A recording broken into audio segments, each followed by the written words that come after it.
حکم آ رہا ہے اتل ما اوحی الیک من الکتاب واقم الصلاۃ، اے نبی قرآن کریم کی تلاوت کیجیے. حکم تو نبی کو ہو رہا ہے لیکن یہ ہو رہا ہے ساری امت کو، سارے مسلمانوں کے لیے. اتل ما اوحی الیک من الکتاب، قرآن کریم کی آپ تلاوت کریے. واقم الصلاۃ، اور نمازوں کو بھی قائم کیجیے.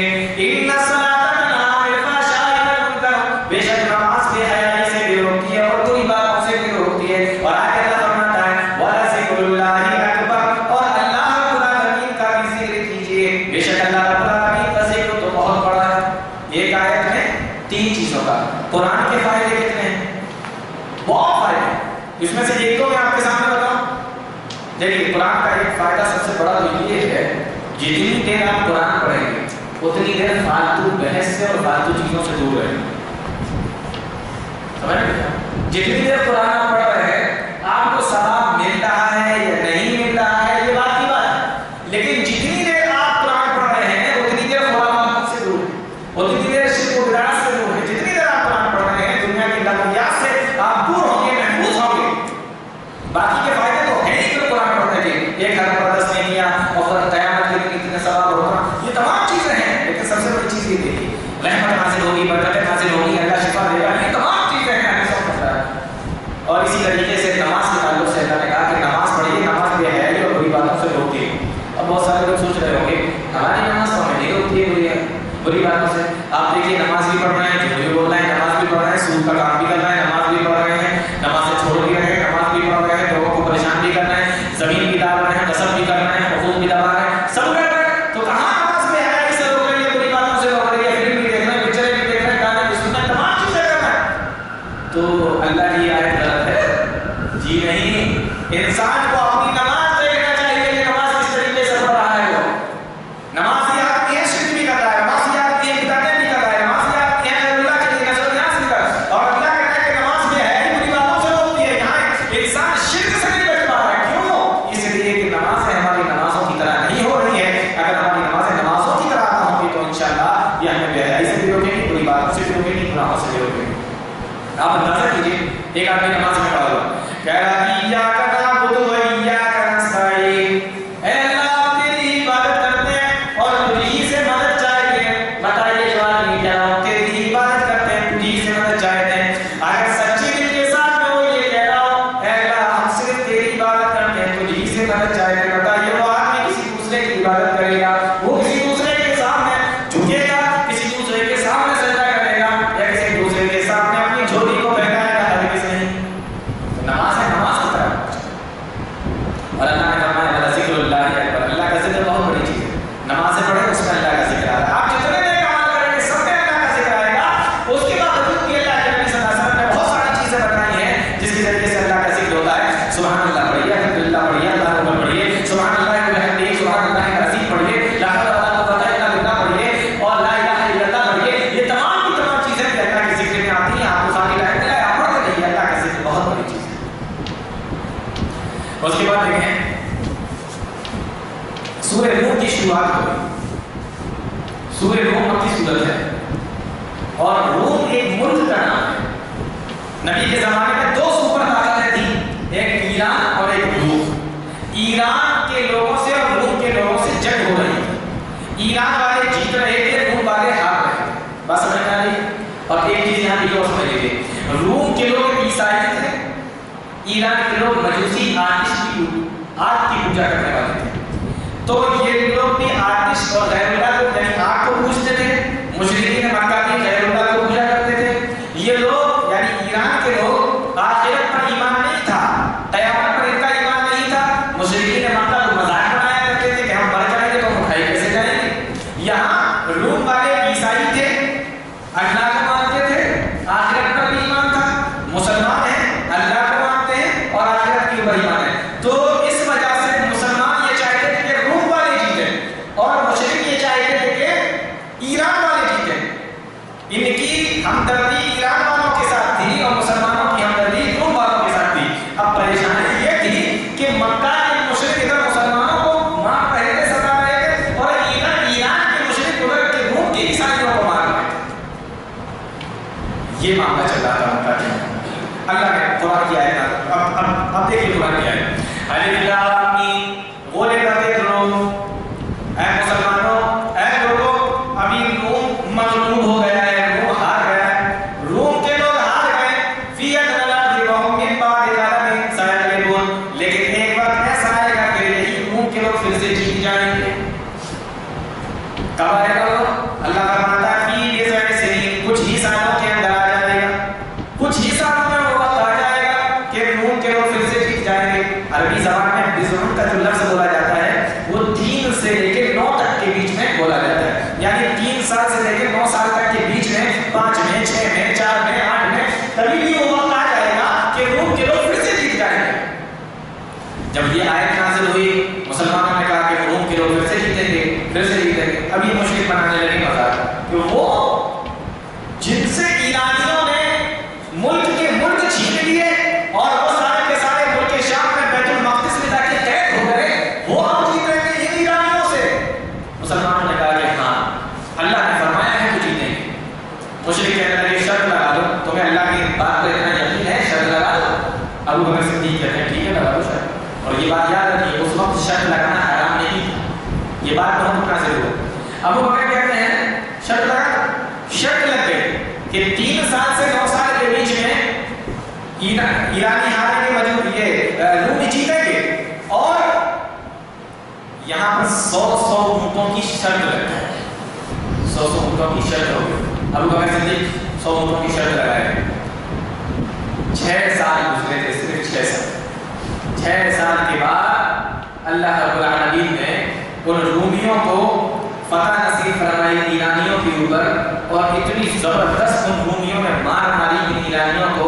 برسوں سے ان کے سب سے بڑے مندر اور سب سے بڑے آتش کدے کے اندر جو آگ جلا کرتی تھی جس کی لوگ پوجا کرتے تھے، انہوں نے جا کے اس آگ تک کو پوجا جو برسوں سے سینکڑوں سال سے جلتی آ رہی. اتنے زبردست طریقے سے یہ رومی جیتے. اور وہاں میں کب جیتے؟ اللہ کے نبی صلی اللہ علیہ وسلم بدر کے میدان میں، اور مشرکین سے جنگ ہو رہی ہے. ادھر اللہ رب العالمین مسلمانوں کو بدر کے میدان میں مشرکین کے اوپر فتح دیتا ہے، مشرکین کے اوپر فتح نصیب ہوتی ہے مسلمانوں کو، اور ادھر رومیوں کو اللہ رب العالمین ایرانیوں کے اوپر فتح دیتا ہے. یعنی جس طریقے سے کچھ سال پہلے یہ مشرکین مسلمانوں کو اور ایرانی رومیوں کو مار رہے تھے، اسی طریقے سے ہم مسلمان ادھر مشرکین سے جیت رہے ہیں اور ادھر وہ رومی لوگ ایران سے جیت رہے ہیں. یعنی اللہ رب العالمین نے ڈبل مار ماری مشرکین 100 اونٹ تک ہوگا. صدیق رضی اللہ تعالیٰ عنہ ہوئے. اسی سورت کے اندر 21ویں پارے میں ایک آیت ہے بڑی پیاری، اس کو ذرا دیکھ لیجیے. اللہ رب العالمین فرماتا ہے وَمِنْ آيَاتِهِ أَنْ خَلَقَ لَكُم مِّنْ أَنفُسِكُمْ أَزْوَاجًا، اور یہ اللہ کی نشانیوں میں سے ایک نشانی ہے کہ اس نے تمہارے ہی نفس سے عورتوں کو بنایا. أَنْ خَلَقَ لَكُم مِّنْ أَنفُسِكُمْ أَزْوَاجًا، تمہاری بیویوں کو بنایا. کیوں؟ اور بیویاں جب بن گئی أَزْوَاجًا لِتَسْكُنُوا إِلَيْهَا، ان بیویوں کا کام کیا ہے؟ لِتَسْكُنُوا إِلَيْهَا، تم کو ان کے ذریعے سے سکون ملتا ہے. یہ بیویوں کا کام، مردوں کو عورتوں کے ذریعے سے، شوہروں کو بیویوں کے ذریعے سے اللہ سکون دیتا ہے. لِتَسْكُنُوا إِلَيْهَا وَجَعَلَ بَيْنَكُم مَّوَدَّةً وَرَحْمَةً، اور اللہ رب العالمین نے پھر میاں بیوی کے درمیان میں محبت کو پیدا کر دیا. آپس میں دونوں لوگ محبت بھی بہت کرتے ہیں. اللہ کے نبی صلی اللہ علیہ وسلم فرماتے ہیں میں نے آج تک کسی کو کسی سے اتنی محبت کرتے ہوئے نہیں دیکھا جتنا شوہر بیوی سے اور بیوی شوہر سے محبت کرتی ہے. بہت محبت ہوتی ہے دونوں کے بیچ. وَجَعَلَ بَيْنَكُم مَّوَدَّةً وَرَحْمَةً، اور دونوں کے درمیان میں رحمت بھی ہوتی ہے. دیکھیے یہاں پہ 2 لفظ اللہ نے استعمال کیے ہیں. میں نے تمہاری بیویوں کو تمہارے لیے سکون بنا دیا. دیکھیے نبی کی زندگی اٹھا کر جب نبی پریشان ہے اور یہ کہہ رہا ہے کہ مجھے لگتا ہے میری جان چلی جائے گی، میں برباد ہلاک ہو جاؤں گا، تو اللہ خدیجہ تسلی دے رہے ہیں کلا ہرگز ایسا ہو ہی نہیں سکتا. یہ بیویاں سکون دیتی ہیں اپنے شوہر کو، پریشان نہیں کرتی ہیں، سکون دیتی ہیں. اور اب دیکھیں یہاں 2 لفظ ہیں وَجَعَلَ بَيْنَكُم مَّوَدَّةً وَرَحْمَةً، ہم نے دونوں کے درمیان میں محبت بنائی. سوال یہ ہے اللہ نے کہا کہ میں نے پہلے تمہارے کو بیویاں بنایا، اس کے بعد کہا کہ پھر میں نے تمہارے درمیان میں محبت ڈالی. معلوم یہ ہوا پہلے شادی اور اس کے بعد میں محبت. آج ہمارے نوجوان کیا کرتے ہیں؟ پہلے محبت بعد میں شادی. آئے سمجھ گئے؟ اللہ نے پہلے شادی کا ذکر کیا، بعد میں محبت کا ذکر کیا. اور ہمارے یہاں کیا چلتا ہے؟ پہلے محبت کرتے ہیں، بعد میں شادی کرتے ہیں. وَجَعَلَ بَيْنَكُم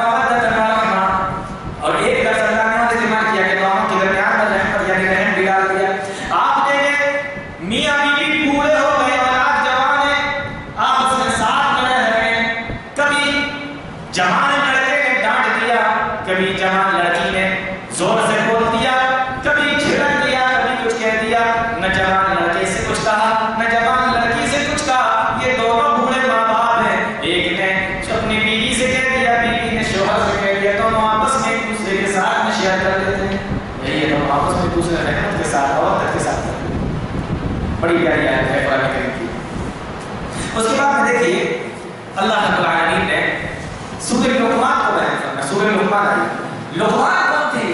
بہت سارے لوگ کہتے ہیں کہ لقمان نبی تھے، لیکن حقیقت اور صحیح بات یہی ہے کہ لقمان نبی نہیں تھے، لیکن اللہ رب العالمین نے ان کو بڑی حکمتوں سے نوازا. اب یہ اپنے بیٹے کو نصیحت کر رہے ہیں. ان کی جو نصیحت اتنی پیاری تھی اللہ نے قرآن کے اندر بیان فرمایا. کیا کہہ رہے ہیں؟ وَلَقَدْ آتَيْنَا وَإِذْ قَالَ لُقْمَانُ لِابْنِهِ وَهُوَ يَعِظُهُ يَا بُنَيَّ لَا تُشْرِكْ بِاللَّهِ. 10 نصیحتیں کی، میں یہاں پہ ایک کو بیان کرتا ہوں. وَإِذْ قَالَ لُقْمَانُ لِابْنِهِ وَهُوَ يَعِظُهُ يَا بُنَيَّ لَا تُشْرِكْ بِاللَّهِ. اپنے بیٹے سے کہتے ہیں میرے بیٹے اللہ کے ساتھ کسی کو شریک مت کرنا. إِنَّ الشِّرْكَ لَظُلْمٌ عَظِيمٌ. بے شک شرک بہت بڑا ظلم ہے. یہ ایک نصیحت ہو گئی، ٹھیک ہے. اب دیکھیے دوسری نصیحت کریں گے، لیکن بیچ میں اللہ نے کیا کہا؟ بیچ میں ایک آیت اللہ نے ڈال دی ہے. ان کی دوسری نصیحت کو بیان کرنے سے پہلے وہ سمجھنے کی چیز ہے. اللہ کہتا ہے وَوَصَّيْنَا الْإِنسَانَ بِوَالِدَيْهِ. ہم نے انسانوں کو وصیت کر دی کہ اپنے ماں باپ کے ساتھ میں اچھا سلوک کریں. حَمَلَتْهُ وَهْنًا عَلَىٰ وَهْنٍ. ماں نے تکلیف پہ تکلیف اٹھا کر اپنے پیٹ کے اندر اس کو رکھا. وَفِصَالُهُ فِي عَامَيْنِ. اور 2 سال تک وہ اپنا دودھ پلاتی رہی. أَنِ اشْكُرْ لِي وَلِوَالِدَيْكَ. میرا بھی شکریہ ادا کرو، اپنے والدین کا بھی شکریہ ادا کرو. ٹھیک ہے، یہ آیت اللہ نے بیچ میں ڈال دی. اور اس کے بعد میں پھر اللہ رب العالمین نے لقمان کی نصیحت کو بیان کیا. آگے لقمان کی نصیحت کو بیان کیا. سوال یہ ہے کہ لقمان کی جب 10 نصیحتیں چل رہی تھیں تو بیچ میں اللہ رب العالمین کو یہ آیت ڈالنے کی کیا ضرورت تھی؟ اس کا جواب یہ ہے لقمان نے کیا کہا تھا؟ اے میرے بیٹے اللہ کے ساتھ کسی کو شریک مت کرنا. جب لقمان نے اپنے بیٹے کو اللہ کا حق بتایا تو اللہ رب العالمین نے پھر اس کی اولاد کو بھی بتایا کہ ماں باپ کا کیا حق ہوتا ہے. لقمان اپنے بیٹے کو اللہ کا حق بتا رہے ہیں تو اللہ رب العالمین نے پھر بیٹے سے بھی، بیٹوں سے بھی کہا، اولاد سے بھی کہا کہ ماں باپ کا کیا حق ہوتا ہے. اے لقمان تم میرا حق بتاؤ، میں تمہارا حق بتاؤں گا. یہ ہے پیچھے آئے ڈالنے کی کہا. پھر آگے کہتے ہیں اپنے بیٹے کو سمجھا رہے ہیں یا بنیا انہا ان تکن مثقال حبۃ من خردل. اے میرے بیٹے اللہ تو اتنا طاقتور ہے، اللہ تو اتنا صبر رکھنے والا ہے. بڑی سے بڑی چیز کو چھوڑو، اگر ذرہ برابر ایک ذرہ بھی کہیں پر بھی ہوگا، ایک چھوٹی سی نیکی ذرے کے برابر نیکی بھی کہیں پر ہوگی، کسی چٹان کے اندر ہوگی، کسی پہاڑ کے نیچے ہوگی، یا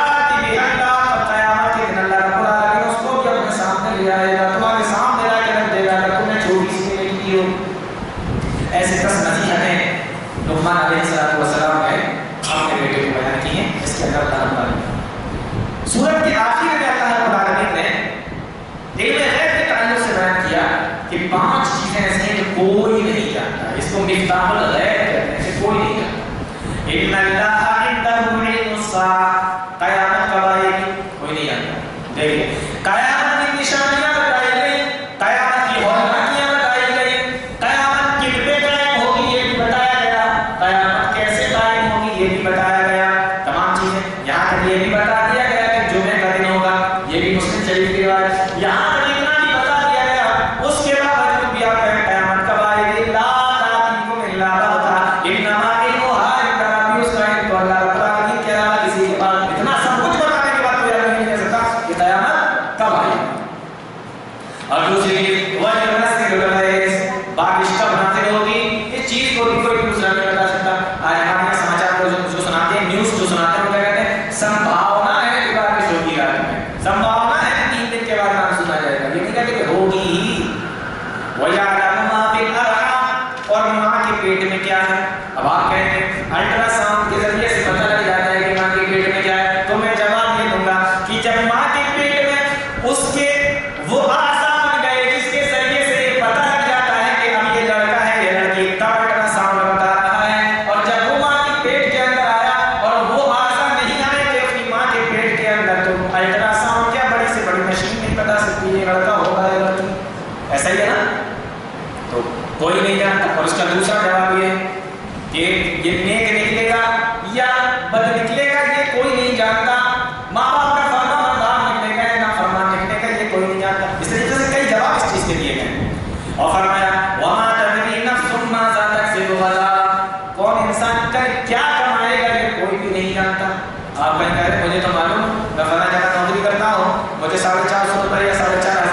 اللہ کے غیب کے خزانوں میں سے اس کو کوئی نہیں جانتا۔ اس کے بعد سورہ سجدہ شروع ہو رہی ہے، اس کے اندر اللہ رب العالمین نے ایک بات بڑی پیاری بیان فرمائی، فرمایا فلا تعلم نفس ما اخفي لهم من قرة اعين۔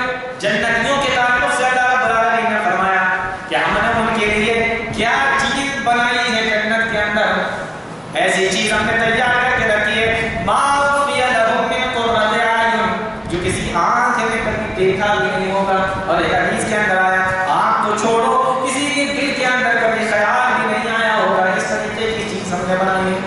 نبی کے پاس میں ایک مرتبہ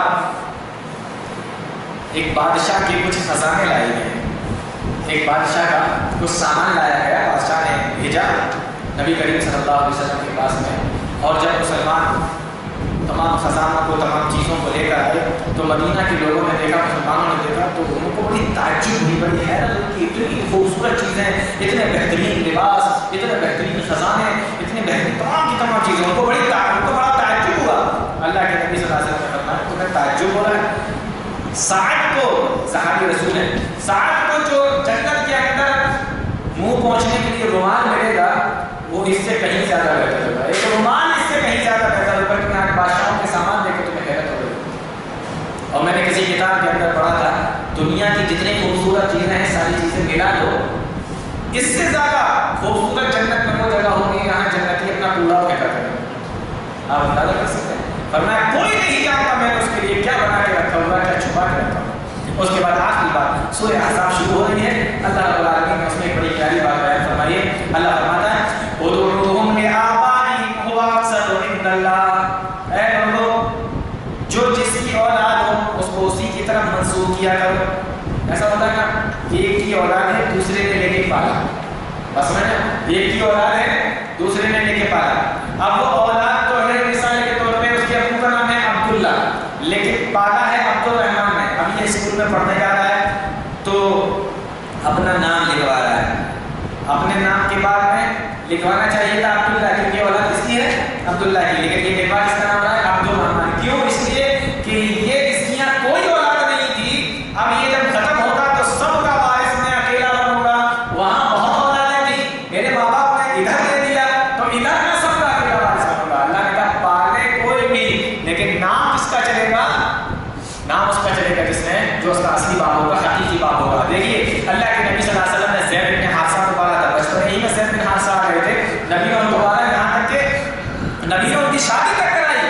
اس کے بعد ان کا واقعہ انشاءاللہ میں کل آپ لوگوں کو بتاؤں گا زید بن حارثہ کا، یہاں سے آیت کہہ کے سمجھ لیجیے نبی نے ان کی شادی تک کرائی، لیکن اللہ کے نبی صلی اللہ علیہ وسلم نے جب یہ کہا کہ یہ زید بن محمد ہے، اللہ نے قرآن کی آیت نازل فرمائی کہ نہیں ادعوهم لآبائهم هو اقسط عند اللہ، یہ جن کے بیٹے ہیں انہی کے نام کے ساتھ ان کو پکارو، یہ زید بن محمد نہیں زید بن حارثہ ہیں، اس لیے پالے کوئی بھی رکھے کوئی بھی والد کا نام نہیں لکھوایا جائے تو اس کا اصلی باپ ہے۔ اس آیت کے اندر اللہ تعالیٰ نے بتایا، اللہ تعالیٰ کا